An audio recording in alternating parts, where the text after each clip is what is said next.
Այսինքն մարդիկ անդադ ասում են դե վարկ ունեմ ինչով կարաք օգնեք։ Այս օգնության հարցին ես կանդրադառնամ։ Բայց ընդհանուր առմամբ երբեմն հասկանում ես, որ մարդը շատ մեծ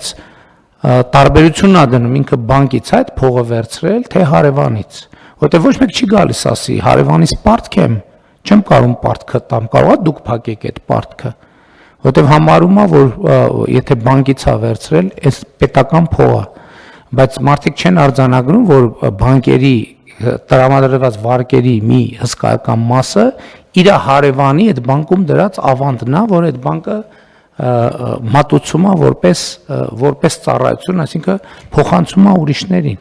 Եւ ելի եմ ասում, մարդու անձնական պարտավորությունը կատարելը մարդու անձնական պարտավորությունն է։ Սա շատ կարևոր բան է։ Չի կարելի այդ բանը այդ թույլ տալ, որ զարգանա այդ հոգեբանությունը, որ դե հա դե պարտք եմ մի քիչ այս մեկը կտա, մի քիչ այն մեկ կտա, մի քիչ այն մեկ կտա, դենց արանքում յոլա կգնա։ Դա շատ վատ միտում է, ընդ որում ուրիշի համար չի վատ, այդ մարդու համար է վատ։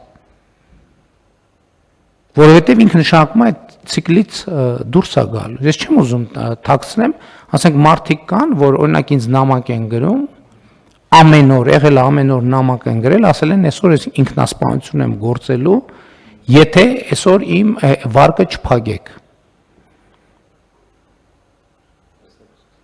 Եվ կա մարդիկ, որ արդեն մի տարի այդ նամակը գրում են ամեն օր։ Սա պրոբլեմ է։ Մարդը պետք է հասկանա, որ իր պրոբլեմն է, որ ինքը երբ որ մեզնից յուրաքանչյուր մի պատասխանատվություն վերցնում է, ինքը չպետք է վերցնեն հույսով, որ այ մի ուրիշը կգտնվի կամ պետությունը, կամ հարևանը, կամ բարեկամը կգա այդ պատասխանատվություն կգրի։ Դա վատ բան է, դա ապասոցիալական եւ ապահանրային գործելակերպ է։